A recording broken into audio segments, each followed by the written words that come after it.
ونستعينه ونستغفره ونعوذ بالله من شرور أنفسنا ومن سيئات أعمالنا ومن يهده الله فلا مضل له ومن يضلله فلا هادي له وأشهد أن لا إله إلا الله وحده لا شريك له وأشهد أن محمدا عبده ورسوله يا أيها الناس اتقوا ربكم الذي خلقكم من نفس واحدة وخلق منها زوجها وبث منهما رجالا كثيرا ونساء واتقوا الله الذي تساءلون به والأرحام إن الله كان عليكم رقيبا يا أيها الذين آمنوا اتقوا الله حق تقاته ولا تموتن إلا وأنتم مسلمون يا أيها الذين آمنوا اتقوا الله وقولوا قولا سديدا يصلح لكم أعمالكم ويغفر لكم ذنوبكم ومن يطع الله ورسوله فقد فاز فوزا عظيما أما بعد فإن خير الحديث كتاب الله وخير الهدي هدي محمد صلى الله عليه وسلم وشر الأمور محدثاتها وكل محدثة بدعة وكل بدعة ضلالة وكل ضلالة في النار قال الله تعالى واعبدوا الله ولا تشركوا به شيئا وبالوالدين إحسانا وقال النبي صلى الله عليه وسلم ألا أنبئكم بأكبر الكبائر قلنا بلى يا رسول الله صلى الله عليه وسلم قال الإشراك بالله وعقوق الوالدين وكان متكئا فجلس فقال قول الزور وشهادة الزور قول الزور وشهادة الزور قول الزور وشهادة الزور۔ تمام تعریفات اللہ سبحانہ و تعالیٰ کے لیے کہ جس نے ہمیں انسان بنایا، اشرف المخلوق بنایا، اور اس کے بعد پھر ہمیں دین اسلام کی نعمت سے نوازا۔ اس نعمت کا جتنا بھی ہم شکر ادا کریں وہ کم ہے۔ پھر دین اسلام میں سے بھی ہمیں اہل توحید میں سے اللہ سبحانہ و تعالیٰ نے بنایا ہے، اور یہ کہ اللہ سبحانہ و تعالیٰ کا بہت بڑا احسان ہے۔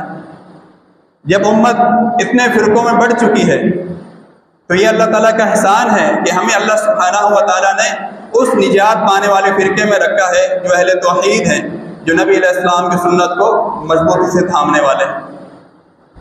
اور درود و سلام ہو نبی کریم صلی اللہ علیہ وسلم کی ذات گرامی پر۔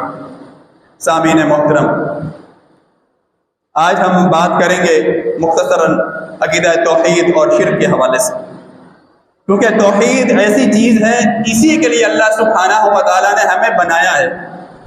آج ہمارے معاشرے میں توحید کی بہت زیادہ ضرورت ہے۔ ویسے تو اس کی ہر معاشرے میں ضرورت ہوتی ہے، لیکن جب شرک عام ہو جائے، لوگ شرک میں ڈوب چکے ہوں، اس وقت اس کی ضرورت اور بڑھ جاتی ہے۔ اور آپ دیکھیں اگر تاریخ انسانیت پر جب بھی کسی قوم میں شرک شروع ہوتا ہے تو اللہ سبحانہ و تعالیٰ اپنا رسول بھیجتے ہیں۔ جیسا کہ آپ دیکھتے ہیں سیدنا نوح علیہ السلام کے زمانے میں شرک کا آغاز ہوتا ہے۔ اس سے پہلے آدم علیہ السلام اور نوح علیہ السلام کی قوم کے درمیان 1000 سال کا فاصلہ ہے، یعنی 10 صدیاں ہیں۔ یعنی آدم علیہ السلام کی وفات کے بعد 10 صدیاں ایسی گزری ہیں جس میں شرک نہیں تھا، لیکن شیطان جانتا تھا کہ اگر میں انسان کو شرک پہ نہیں لگاؤں گا تو یہ ہمیشہ ہمیشہ جہنم میں نہیں جائے گا۔ تو اس نے صالحین کے نام پر غلو کر کے انسانیت کو شرک میں مبتلا کر دیا، جس کے بعد اللہ سبحانہ و تعالیٰ نے قوم نوح کے اندر اپنا پہلا رسول بھیجا، سیدنا نوح علیہ السلام۔ اور یہ سلسلہ پھر آخری نبی جناب محمد الرسول اللہ صلی اللہ علیہ وسلم تک جاری رہا۔ لیکن اب کیونکہ نبی کریم صلی اللہ علیہ وسلم خاتم النبیین ہیں، جن کے بعد کوئی نبی نہیں آئے گا، تو وہ امت کی ذمہ داری ہے۔ اب یہ انبیاء والا کام امت نے سنبھالنا ہے تو امت کیسے سنبھالے گی؟ سب سے پہلے وہ خود انبیاء کے منہج کو سمجھے کہ جب انبیاء آتے تھے دنیا میں ہر قسم کا جرم پایا جاتا تھا. آپ دیکھیں نبی علیہ السلام مکہ جیسے معاشرے میں مبعوث ہوئے. دنیا کا کوئی جرم ایسا نہیں جو مکہ میں نہ ہوتا. بدکاریاں، فحاشیاں، زنا، سود، قتل عام. قتل کرنا ان کے نزدیک ایسا تھا جیسے پانی بہانا ہے. چھوٹی چھوٹی باتوں کے اوپر ان کی جنگیں ہوتی تھی جو سالوں جاری رہتی تھی. ہزاروں لوگ قتل ہو جاتے تھے اور ظلم ایسا کرتے تھے کہ معصوم بچیوں کو زندہ درگور کر دیتے تھے. یعنی انسان کو اگر بلی کے بچے کو بھی دفن کرنا پڑ جائے زندہ تو انسان کا دل کانپ اٹھتا ہے کہ جان ہے اس کے اندر، کیسے زندہ دفن کرے. لیکن وہ پتھر دل انسان بن چکے تھے کہ اپنی معصوم بچی کو گڑھا کھودا ہے اور مٹی میں دفن کر دیتے ہیں. یعنی آپ اس سے اندازہ لگائیں وہ قوم ذلت کی پستیوں میں ڈوب چکی تھی. لیکن نبی علیہ الصلوۃ والسلام نے جب اپنی دعوت کا آغاز کیا تو کس چیز سے کیا؟ نبی علیہ السلام نے جب لوگوں کو اکٹھا کیا سب سے پہلے جو دعوت دی قولوا لا الہ الا اللہ تفلحوا، کہ میرے قوم تم یہ کلمہ پڑھ لو تو تم کامیاب ہو جاؤ. اور اس سے پہلے جو نبی علیہ السلام نے ان سے یہ کہا کہ میں تمہیں ایک کلمہ بتانا چاہتا ہوں جس کے پڑھنے سے تم لوگ عرب و عجم کے مالک بن جاؤ گے. تو مشرکین نے کہا اس سے بڑھ کر ہمارے لیے خوشی کی بات کیا ہو سکتی ہے. لیکن جب نبی علیہ السلام نے اپنی دعوت سامنے رکھی، کیونکہ وہ عرب لوگ تھے، وہ جانتے تھے عربی میں نبی علیہ السلام کیا ہمیں بتانا چاہ رہے ہیں. اور کلمہ توحید کے اندر ہی اللہ سبحانہ و تعالیٰ نے توحید عبادت کو ذکر فرمایا، کیونکہ مشرکین کا جو جرم تھا وہ توحید عبادت میں تھا. تو اس میں توحید کی 3 اقسام ہیں، اور یہ جو موحدین ہیں ان سب کو پتہ ہونا چاہیے کہ توحید ہے کیا چیز. آخر ہم بار بار بات کرتے ہیں کہ توحید، اہل توحید، توحید کو اپنا لو، توحید کے یہ فائدے ہیں، توحید جنت میں لے جانے والی ہے، توحید جو ہے اسی سے عمل قبول ہوتا ہے. لیکن ہمیں معلوم ہی نہیں ہوتا توحید ہے کیا چیز. سب سے پہلے ہم یہ جانیں گے تو اس کی طرف لوگوں کو بھی ہم دعوت دے سکتے ہیں. توحید کہتے ہیں ایک ماننا. عربی زبان میں وحد یوحد، توحیدن کا معنی ہوتا ہے ایک ماننا، ایک جاننا. لیکن یہ عربی زبان میں دین اسلام میں توحید کسے کہتے ہیں؟ اللہ سبحانہ و تعالیٰ کی خاصیت میں اس کو ایک ماننا. اللہ کو تو ایک ابو جہل بھی مانتا تھا. ابو جہل نے کبھی نہیں کہا کہ 2 اللہ تعالیٰ ہیں یا 2 خدا ہیں، کبھی نہیں کہا اس نے. وہ اللہ کو ایک ہی مانتا تھا. آپ قرآن میں بار بار پڑھیں گے اللہ تعالیٰ نے ان کا ذکر کیا ہے. وَلَئِن سَأَلْتَهُمْ، اگر آپ ان سے سوال کریں، کس سے؟ مشرکین سے، ابو جہل سے، ابو لہب سے. من خلق السماوات والارض، یہ زمینوں کو یا آسمانوں کو کس نے بنایا؟ یہ بارشیں کون برساتا ہے؟ اور یہ زمین سے تمہیں روزیاں کون دیتا ہے؟ یہ زندگی موت کا مالک کون ہے؟ تو مشرکین جواب دیتے تھے اللہ، یہ سارا کچھ اللہ تعالیٰ کرنے والا ہے. تو ابو جہل تو مانتا تھا اللہ تعالیٰ کو، لیکن اس کے باوجود وہ مشرک تھا. کیوں؟ کیونکہ وہ اس سے بڑھ کر جو توحید ہے جسے ہم توحید عبادت کہتے ہیں، توحید الوہیت کہتے ہیں، جو کلمہ توحید میں شامل ہے، اس میں وہ اللہ کا شریک بناتا تھا. وہ یہ سمجھتا تھا کہ اللہ کی بھی عبادت کریں گے. اور آپ جانتے ہیں مشرکین نمازیں پڑھا کرتے تھے، صدقہ خیرات دیا کرتے تھے، روزے رکھا کرتے تھے، حج عمرہ کیا کرتے تھے. یعنی آپ دیکھیں ارکان اسلام کیا ہے؟ سب سے پہلے توحید ہے، اس کے بعد کیا ہے؟ نماز. نماز ابو ذر غفاری رضی اللہ عنہ فرماتے ہیں میں اسلام لانے سے پہلے نماز پڑھا کرتا تھا. اور مشرکین بھی نماز پڑھتے تھے جیسے ان کو ان کے آبا و اجداد نے سکھائے، لیکن نماز پڑھتے تھے، صدقہ خیرات وہ کیا کرتے تھے، حاجیوں کی خدمت کیا کرتے تھے، ان پہ مال خرچ کرتے تھے، اور روزہ بھی رکھا کرتے تھے جیسے کہ حدیث میں ذکر ہے. اور اسی طرح حج بھی کیا کرتے تھے، عمرہ بھی کیا کرتے تھے. تو میرے بھائی اس کے باوجود وہ مشرک ٹھہرے ہیں. کیوں؟ کیا جرم تھا ان کا؟ اللہ کو وہ مانتے تھے کہ اللہ نے انہیں پیدا کیا ہے، اللہ انہیں زندگی موت دیتا ہے، اللہ نے ہی ساری کائنات کو بنایا ہے. لیکن اس کے باوجود وہ مشرک تھے، اس لیے کہ وہ اللہ تعالیٰ کی جو خاصیت ہے، کیا خاصیت ہے؟ یہ اللہ کے لیے خاص ہے کہ ہر قسم کی عبادت صرف اور صرف اللہ کے لیے ادا کرنی. بس جب یہ ثابت ہو جائے یہ عمل عبادت ہے، وہ آپ کسی اور کے لیے ادا نہیں کر سکتے. اور یہی کلمہ توحید کے اندر شامل ہے کہ لا الہ الا اللہ، کہ اللہ کے سوا کوئی معبود برحق ہے ہی نہیں. جب ابو جہل نے، ابو لہب نے، مشرکین نے یہ کلمہ سنا تو ان کے فوراً روکتے کھڑے ہو گئے. انہوں نے کہا یہ کیسے ہو سکتا ہے؟ یہ ہمارے جو اتنے بزرگ ہیں، یہ ہمارے جو اتنے پیارے ہیں، ہم ان کی عبادت کرتے ہیں، ان کی کیوں عبادت کر رہے ہیں؟ ان کا مقصد کیا تھا کہ یہ جو اللہ کے نیک بندے ہیں اور یہ جو ہستیاں ہیں، جب ہم ان کو پکارتے ہیں، ان کے نام کی نظر و نیاز کرتے ہیں، ان کے لیے عبادت صرف کرتے ہیں، تو اس سے اللہ تعالیٰ راضی ہوتا ہے۔ یہ ان کا عقیدہ، یہ ان کا نظریہ تھا، تو اس لیے وہ ان کی عبادت کرتے تھے، جس کا ذکر اللہ نے قرآن میں فرمایا ہے، مَا نَعْبُدُهُمْ إِلَّا لِيُقَرِّبُونَا إِلَى اللَّهِ زُلْفَىٰ، ہم ان کی عبادت صرف اس لیے کرتے ہیں کہ یہ اللہ کے ہمیں قریب کر دیتے ہیں۔ یعنی ان کی بھی عبادت کس لیے کر رہے تھے؟ تاکہ اللہ کا قرب حاصل کر سکیں۔ لیکن یہی شرک تھا، جب آپ کسی اور کی عبادت کرتے ہیں اور آپ یہ سمجھیں کہ ان کی عبادت کرنے سے اللہ راضی ہوتا ہے، اس سے بڑی بیوقوفی کوئی نہیں ہے۔ اللہ تعالیٰ کو سب سے ناپسندیدہ چیز شرک ہے، اور لوگ شرک اس لیے کر رہے ہیں کہ اللہ راضی ہو جائے۔ اسی دعوت کو انبیاء بتانے کے لیے آئے کہ آپ لوگ اس شرک کو چھوڑ دو کہ اللہ کے سوا جس کی تم عبادت کرتے ہو یہ معبودان باطلہ ہیں۔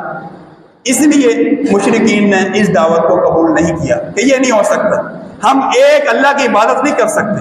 ہاں یہ تو کر سکتے ہیں کہ اللہ کی بھی عبادت کریں اور ان کی بھی عبادت کریں، جیسا کہ سورۃ الکافرون میں اللہ نے ذکر فرمایا، جب یہ مشرکین آئے نبی کریم صلی اللہ علیہ وسلم کے پاس کہ آپ ایسا کیوں نہیں کر لیتے کہ 1 سال ہم آپ کے رب کی عبادت کرتے ہیں اور پھر 1 سال آگے آئے گا وہ ہم اپنے بتوں کی عبادت کریں گے اور آپ بھی ہمارے ساتھ ان کی عبادت کریں، تاکہ انصاف ہو جائے۔ 1 سال ہم آپ کی مرضی میں چلیں گے، 1 سال اب ہماری مرضی میں چلیں، سارا جھگڑا ختم ہو جائے گا۔ یہ ہمارے درمیان اختلاف ہو رہا ہے، لڑائی جھگڑا ہو رہا ہے، مار پیٹ ہو رہی ہے، ماں باپ میں اختلاف ہو رہا ہے، بچوں میں اختلاف ہو رہا ہے، میاں بیوی جدا ہو رہے ہیں، آپ نے تفرقہ پھیلا کے رکھ دیا ہے، یہ ہم اس کا حل پیش کر رہے ہیں، آپ اس کو قبول کر لیں۔ تو اللہ سبحانہ و تعالیٰ نے سورۃ الکافرون نازل فرما دی، اے کافرو یہ نہیں ہو سکتا، عبادت کا حقدار صرف اور صرف اللہ تعالیٰ ہی ہے۔ اچھا کیوں اللہ تعالیٰ حقدار ہے؟ کیونکہ خالق وہ ہے، بنایا اس نے ہے، پوری کائنات کو تخلیق کرنے والا وہ ہے، تو عبادت کا حقدار بھی وہی ہے، اور اسی مقصد کے لیے اللہ سبحانہ و تعالیٰ نے ہمیں بنایا ہے۔ جیسا کہ اللہ سبحانہ و تعالیٰ نے سورہ ذاریات میں ارشاد فرمایا، وَمَا خَلَقْتُ الْجِنَّ وَالْإِنسَ إِلَّا لِيَعْبُدُونَ، کہ میں نے جنوں اور انسانوں کو صرف اپنی عبادت ہی کے لیے بنایا ہے۔ یعنی 2 ہی مخلوقات مکلف ہیں، یعنی ان پر شریعت فرض کی گئی ہے، ان پر لازم کیا گیا ہے شریعت پر عمل کرنا، وہ یہ 2 مخلوق ہیں۔ باقی مخلوقات کے لیے دین اسلام نہیں ہے، وہ اس کے پابند نہیں ہیں، ایک جن ہے اور دوسرا انسان ہے، بس ان کو اللہ سبحانہ و تعالیٰ نے تکلیف دی ہے، مکلف بنایا ہے کہ وہ شریعت پر عمل کریں۔ تو یہ انسان جو ہے اسی میں گمراہ ہو چکا ہے کہ وہ عبادات جو ہے وہ اپنی غیر اللہ کے لیے صرف کرتا ہے۔ تو توحید کا مطلب کیا ہے؟ کہ وہ خاصیتیں جو اللہ کے لیے خاص ہیں ہم اس میں اللہ کو ایک مان لیں، اور وہ خاصیتیں ہیں 3 قسم کی، آسان ہے، 3 قسم کی خاصیتیں جو اللہ کے لیے خاص ہیں وہ ہم کسی اور کو نہیں دے سکتے۔ پہلی قسم ہے اسے ہم کہتے ہیں توحید ربوبیت، رب سے ربوبیت، کہ ربوبیت میں وہ اکیلا ہے، اس کا کوئی شریک نہیں۔ رب کا معنی کیا ہے؟ پیدا کرنے والا، زندگی موت دینے والا، نفع نقصان کا مالک، مشکل کشا، حاجت روا، کائنات کی تدبیر کرنے والا، کہ یہ سارا کا سارا کرنے والا اللہ تعالیٰ ہے۔ ہم نے یہ ایمان لانا ہے، اس میں ہم نے کچھ کرنا نہیں ہے، ہم نے دل میں اپنے عقیدہ بنا لینا ہے کہ اللہ کے سوا کوئی خالق نہیں ہے، اللہ کے سوا کوئی مشکل کشا حاجت روا نہیں ہے، اللہ کے سوا کوئی زندگی موت کا مالک نہیں ہے، پوری کائنات کی تدبیر کرنے والا اکیلا اللہ تعالیٰ، یہ ہمارے ایمان بن جائے، دل میں پختہ یقین ہو جائے، ایسے پتھر کی طرح جیسے لکیر ہوتی ہے یہ ہمارے دل میں نقش ہو جائے کہ اللہ کے سوا یہ سارے کام کرنے والا کوئی نہیں ہے۔ تو یہ ہم نے پہلا اسٹیپ پاس کر لیا، ہم نے توحید ربوبیت کو اپنا لیا، ہم ایک حصے کو پاس کر چکے ہیں۔ اس سے اگلا جو حصہ ہے جس کے لیے اللہ تعالیٰ نے انسانوں کو بنایا ہے، اللہ نے جو رسول بھیجے ہیں انہوں نے لوگوں کو آ کے یہ نہیں بتایا کہ تمہیں اللہ نے بنایا ہے، کیونکہ پہلے سے جانتے تھے، یہ انسان کی فطرت میں ہے، انسان سمجھتا ہے کہ اس نے اپنے آپ کو خود نہیں بنایا اور نہ ہی خود بنا سکتا انسان اپنے آپ کو۔ اچھا پھر کس نے بنایا؟ کیا اس لولی لنگڑی جو سن نہیں سکتی، دیکھ نہیں سکتی، نیچر جو ہے وہ بنا سکتی ہے؟ نہیں بنا سکتی، وہ اپنے آپ کو نہیں بنا سکتی، ہمیں کیسے بنائے گی؟ تو اس کا مطلب ہے انسان کو بنانے والا کوئی نہ کوئی تو ہے، جس نے بنایا ہے اسی کے تعارف کے لیے، اسی کا حق پہچاننے کے لیے اللہ سبحانہ و تعالیٰ نے رسولوں کو بھیجا ہے کہ لوگ جس کے بارے میں عقیدہ رکھتے ہیں کہ وہ ان کا خالق ہے، ان کا مالک ہے، اسی کی عبادت کریں۔ اس لیے اللہ سبحانہ و تعالیٰ نے جگہ جگہ قرآن مجید میں دلیل بنایا ہے توحید ربوبیت کو توحید عبادت کے لیے، کہ جس طرح تم یہ سمجھتے ہو کہ تخلیق میں اس کا کوئی شریک نہیں ہے، مشرکین بھی مانتے تھے کہ پیدا کرنے والا وہی ہے، تو ان کو سمجھایا جا رہا ہے کہ جب آپ لوگ یہ سمجھتے ہو کہ پیدا کرنے والا کوئی اور نہیں ہے تو عبادت کا مستحق بھی کوئی اور نہیں ہے، یہ بھی تم مان لو، جسے وہ ماننے کو تیار نہیں تھے۔ اسی کی دعوت نبی علیہ الصلوۃ والسلام دیتے رہے، حتیٰ کہ 13 سال نبی علیہ الصلوۃ والسلام نے تکلیفیں اٹھائیں، پریشانیاں اٹھائیں، صحابہ اکرام کو شہید کیا گیا، مشرکین بار بار آتے آپ کے سامنے مطالبہ رکھتے کہ آپ جو چاہتے ہیں ہم آپ کو دینے کو تیار ہیں، آپ کو بادشاہ بننا ہے ہم بادشاہ بنانے کو تیار ہیں، آپ کو کسی خوبصورت لڑکی کی شادی کرنی ہے ہم وہ کرانے کو تیار ہیں، آپ کو مال و دولت چاہیے ہم وہ دینے کو تیار ہیں، لیکن آپ اس توحید کی دعوت سے باز آ جائیں، کمپرومائز کر لیں، دوسرے مسائل کے اوپر آ جائیں۔ نبی علیہ الصلوۃ والسلام نے ان کی ایک دفعہ بھی یہ بات نہیں مانی، حتیٰ کہ مکہ جیسی پاک سرزمین کو چھوڑنا پڑ گیا، دنیا میں مکہ سے افضل زمین کوئی نہیں ہے۔ اس سے یہ بھی ثابت ہوتا ہے کہ جب دین کا اور زمین کا ٹکراؤ ہو جائے تو انسان زمین کو قربان کر دیتا ہے اور اپنے دین کو بچا لیتا ہے۔ تو صحابہ کرام رضوان اللہ علیہم اجمعین اور نبی کریم صلی اللہ علیہ وسلم نے مکہ چھوڑنا گوارا کر لیا، کیونکہ وہاں پہ وہ عبادت کرنے کی اجازت نہیں دے رہے تھے، ظلم و ستم کر رہے تھے، مسلمانوں کو مار رہے تھے، پیٹ رہے تھے۔ تو نبی علیہ السلام اس کے بعد مدینہ آ گئے، اور مدینہ میں بھی بنیادی دعوت اسی کو رکھا، اگرچہ مدینہ کے اندر آ کے دوسرے احکامات بھی نازل ہوتے گئے، لیکن توحید پھر بھی اس میں سب سے پہلے تھی۔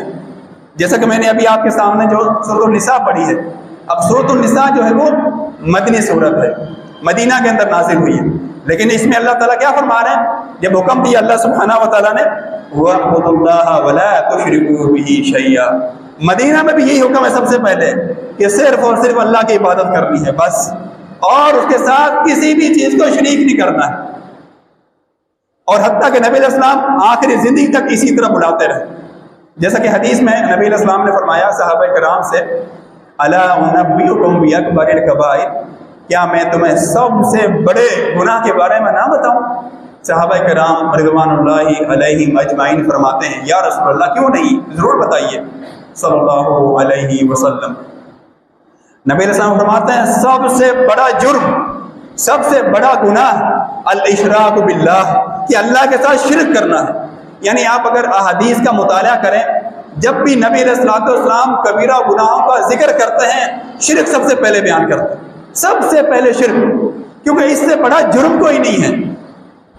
حتیٰ کہ ایک اور حدیث میں جس میں نبی علیہ الصلوۃ والسلام نے فرمایا کہ کیا میں تمہیں ہلاک کر دینے والے گناہوں کے بارے میں نہ بتاؤں، کہ جو انسان کو تباہ و برباد کر دیتے ہیں، ہلاک کر دیتے ہیں، اس میں بھی نبی علیہ السلام نے فرمایا سب سے پہلے شرک ہے۔ اور توحید کی ضد کیا ہے؟ شرک ہے۔ جب آپ صرف ایک اللہ کی عبادت کرتے ہیں یہ توحید عبادت ہے، اور جب آپ عبادات کے اندر کسی بھی اور ہستی کو شریک کر لیتے ہیں تو یہ شرک ہے، اور یہ ایسا جرم ہے جس کے بارے میں اللہ سبحانہ و تعالیٰ نے سورہ مائدہ کے اندر ارشاد فرمایا انہ من یشرک باللہ فقد حرم اللہ علیہ الجنہ، کہ جو بندہ شرک کرے گا نا تو وہ سمجھ لے اس کے اوپر جنت حرام ہو چکی ہے، یعنی جنت میں جانا ممکن ہی نہیں ہے۔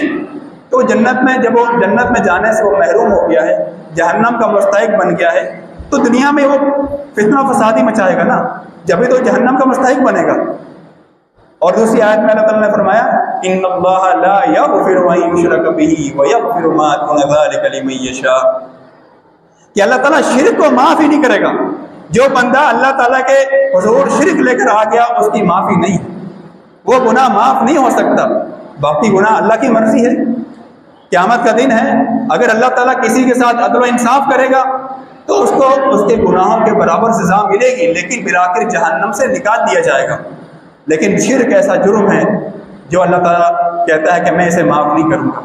اور اگر اللہ تعالیٰ کسی کے اوپر رحم کرنا چاہے، فضل کرنا چاہے، کرم کرنا چاہے، اس کو معاف کر دے، اس کے جو باقی گناہ ہیں ان کو معاف کر کے سزا کے بغیر جنت میں داخل کر دے، اللہ کی مرضی ہے۔ لیکن شرک والے کے لیے چھٹکارا نہیں ہے۔ تو میرے بھائی ہم سب سے پہلے جانیں توحید کیا ہے، شرک کیا ہے، تاکہ ہم بھی جہنم سے بچ سکیں۔ تو توحید کی بات ہو رہی تھی، پہلے قسم ہے توحید ربوبیت، وہ ہم نے دل میں اپنا پختہ ارادہ کر لیا دوسرے نمبر پر ہے توحید عبادت، کہ ہم نے عبادت کسی غیر کی کرنی نہیں ہے۔ بعض لوگ دھوکہ دیتے ہیں کہ جی اگر بتوں کی عبادت کی جائے تو یہ شرک ہوتا ہے، ہم تو انبیاء کو پکارتے ہیں، اولیاء کو پکارتے ہیں، یہ شرک کیسے ہو گیا؟ وہ تو اللہ والے لوگ ہیں، ان کی عبادت کریں گے تو وہ اللہ کی عبادت ہوگی۔ یہ دھوکہ دیتے ہیں، یہ مشرکین کا نظریہ تھا، یہ مشرکین مکہ کا عقیدہ تھا۔ وہ بھی کس کو پکارتے تھے؟ یا نصارہ کس کی عبادت کرتے ہیں؟ سیدنا عیسیٰ علیہ السلام کی عبادت کرتے ہیں۔ عیسیٰ علیہ السلام کون ہے؟ اللہ کے پیارے رسول ہیں۔ اسی طرح جو مشرکین تھے فرشتوں کی عبادت کیا کرتے تھے، چاند سورج کی عبادت کیا کرتے تھے، لیکن اللہ سبحانہ و تعالیٰ نے جو ہے سب کے خلاف جنگ کرنے کا حکم دیا نبی علیہ السلام کو۔ نبی علیہ السلام نے مشرکین مکہ کے خلاف بھی جنگ کی، جو بتوں کی عبادت کرتے تھے، انبیاء اولیاء کی عبادت کرتے تھے۔ ابراہیم علیہ السلام کے بت بنائے ہوئے تھے، سیدنا اسماعیل علیہ السلام کے بت بنائے ہوئے تھے۔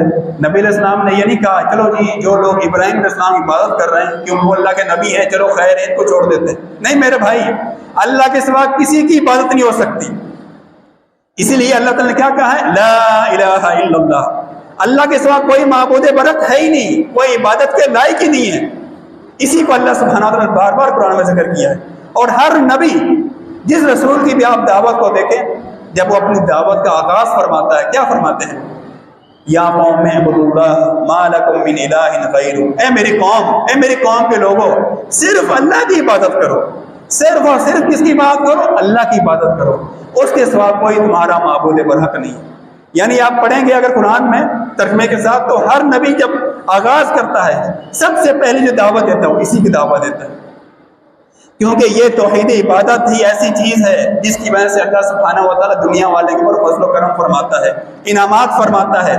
آپ اس وقت بھی آپ دیکھ سکتے ہیں سعودی عرب ہمارے سامنے ہے، سعودیوں کی کیا حالت تھی؟ آپ اگر کس سے سنیں پرانے بزرگوں سے، شرک ایسے عام ہو چکا تھا، جنت البقیع ہے یا باقی مزار جو قبرستان ہیں ان میں پکی قبریں بنی ہوئی تھی، لوگ وہاں عبادت کرتے تھے مزارات کی، لیکن اللہ سبحانہ و تعالیٰ نے جب ان کو توفیق دی، توحید کی سمجھ آئی، سارے مزارات توڑ دیے۔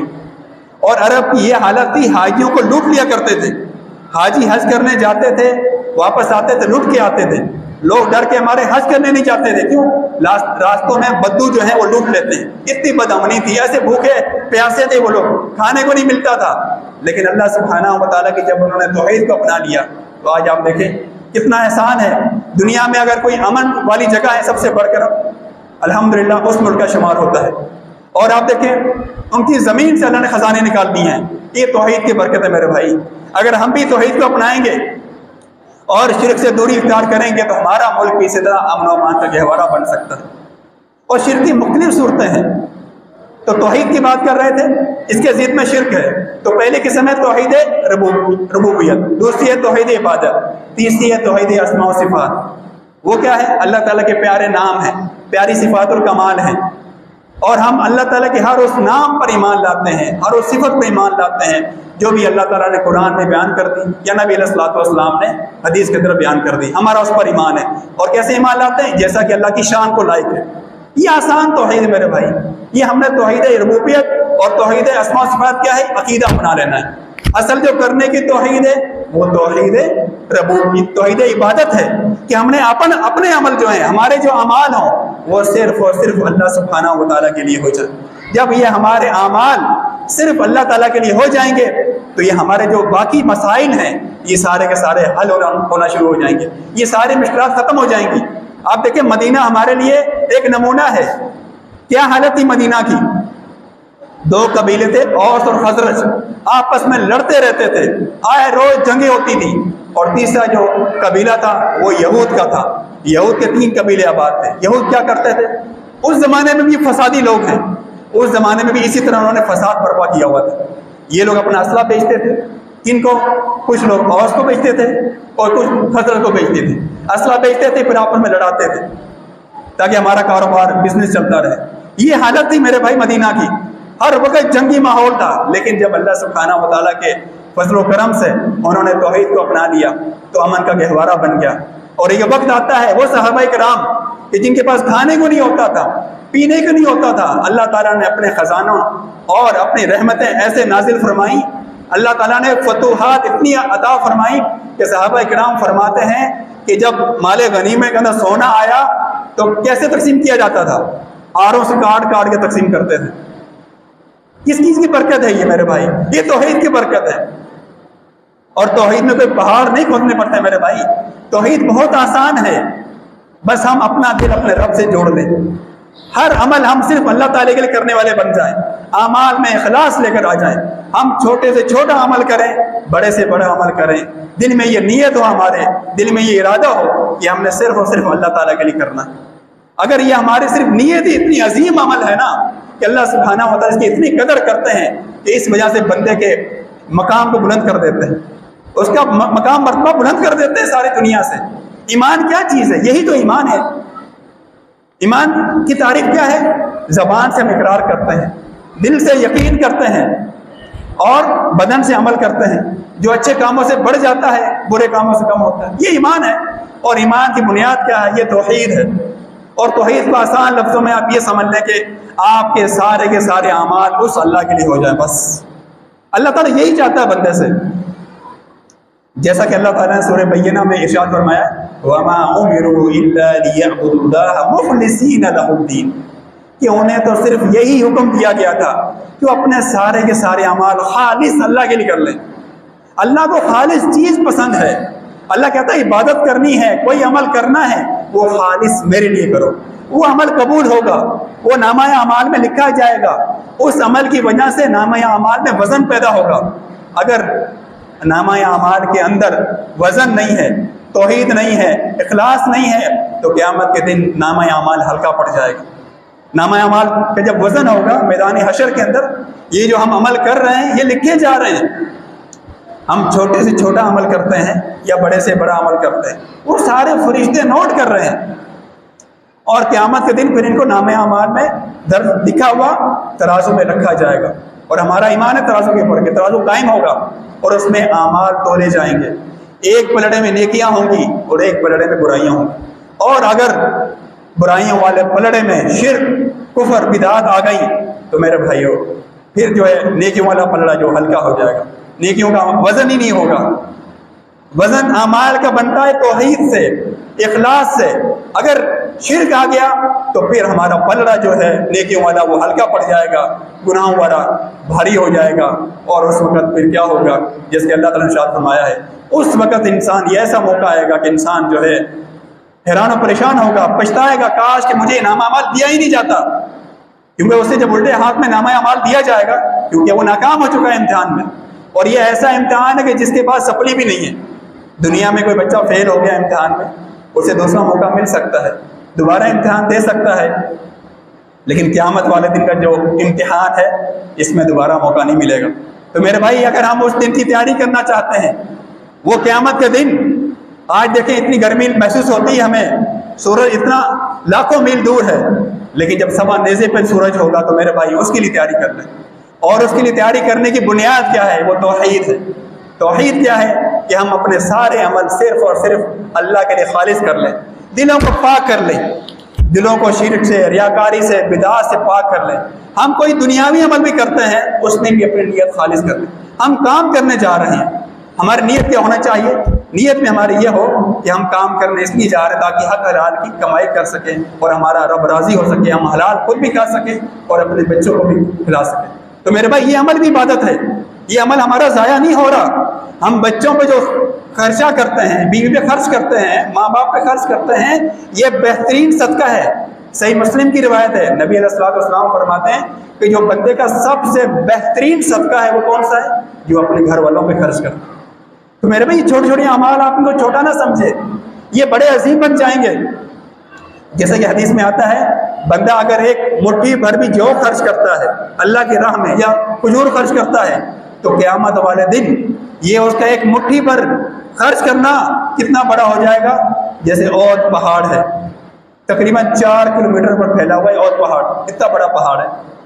ایک مٹھی پر بندے نے نیکی صدقہ خیرات کیا، لیکن اس کے اندر کیا تھا؟ اخلاص تھا، اس کا دل بالکل خالصتاً اللہ کے لیے تھا کہ میری عمل صرف اپنے رب کے لیے کیا ہے، اللہ سبحانہ و تعالیٰ اس کی ایسے نشو و نما کرتا ہے، ایسے بڑھاتا رہتا ہے۔ حدیث میں آتا ہے جیسا کہ تم لوگ اپنے جانوروں کے بچے کو پالتے ہو، کھلاتے ہو پلاتے ہو تاکہ وہ بڑا ہو جائے، اللہ سبحانہ و تعالیٰ بنی آدم کے اعمال کو اس طرح بڑھاتا رہتا ہے تاکہ جب قیامت والے دن بندہ میرے سامنے آئے تو اس کے اعمال بہت زیادہ بڑھ چکے ہوں۔ لیکن یہ صرف توحید کی برکت سے ہو سکتا ہے میرے بھائیوں۔ ہر عمل صرف اپنے رب کے لیے کر لیجیے، یہی توحید ہے۔ اللہ سبحانہ و تعالیٰ سے دعا ہے کہ اللہ سبحانہ و تعالیٰ اس توحید کو سمجھنے کی اور اس پر عمل کرنے کی توفیق عطا فرمائے۔ وآخر دعوانا ان الحمد للہ رب العالمین۔